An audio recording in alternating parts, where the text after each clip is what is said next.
السلام عليكم ورحمة الله وبركاته. daawadayaal ku soo dhawaada barnaamijkeennii aynu kaga hadli jirnay xarunada ku dhaca shakhsiyadda inagoo hore uga soo hadalnay xarunada sida antisocial iyo avoidant. maantana waxaynu ka hadli doonaa narcissistic personality disorder ama cilad shakhsiyadeedka aniga ama anaaniyadda. haddaba waa maxay anaaniyaddu? maxaa sababa anaaniyadda?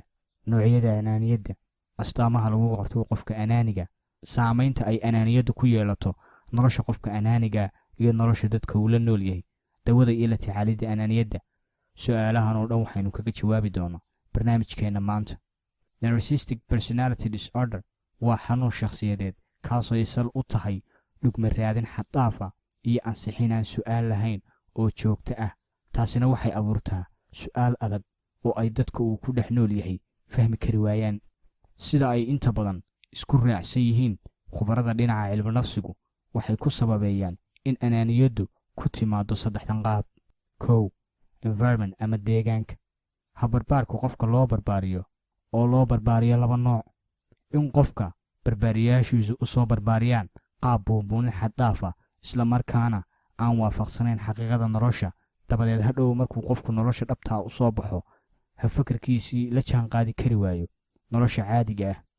in uu la kulmo cadaadis fara badan iyo bahdilaad xad dhaaf ah oo ka timaada dhinaca barbaariyaashiisa, dabadeed qofku uu hadhow noqdo ciilqaba nololeed.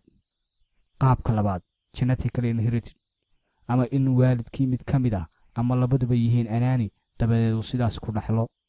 qaabka saddexaad, neurobiologically, oo ah sida in ciladi ku timaado xidhiidhka ka dhexeeya maskaxda, dabeecadda iyo hafakarka qofka.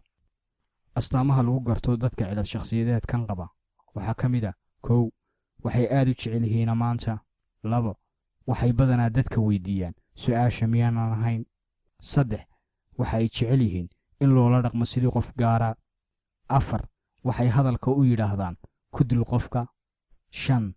waxay aaminsan yihiin inay dadka ka sarreeyaan, waxayna keliya oo had iyo jeer raacaan ama ay la socdaan dadka ay u arkaan inaanay kaga imanaynin falcelin iyaga ka dhan ah. 6. waxay ka masayraan waxyaabaha ay dadka kala haystaan, waxayna aaminsan yihiin in sida oo kale dadku ka masiirsan yihiin waxyaabaha ay haystaan. 7. waa kuwo si fudud u xanaaqa marka ay sida ay rabaan loogu falcelin waayo.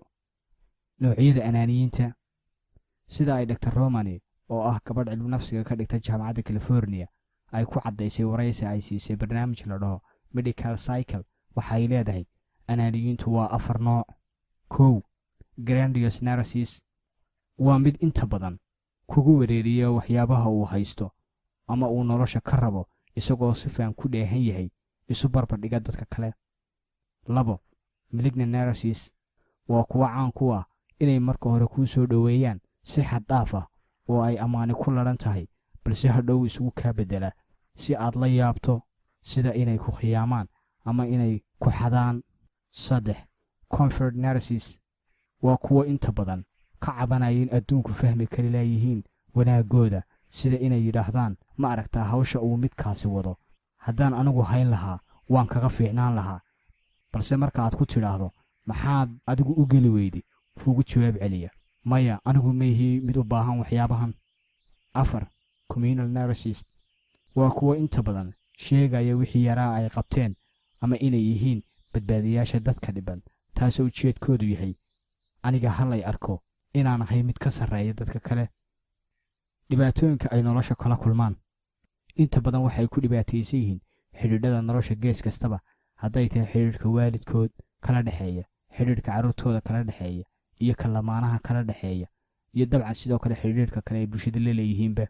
la tacaalidda waa in lala xidhiidhsiiyo takhasus dabiib nafsaaniya ama professional clinical psychologist si uu u siiyo talooyin dhinaca nafsadda ah. intaasaanaan ku soo gebagabeynayaa barnaamijkeena maanta. waanaad mahadsantihiin daawadayaal.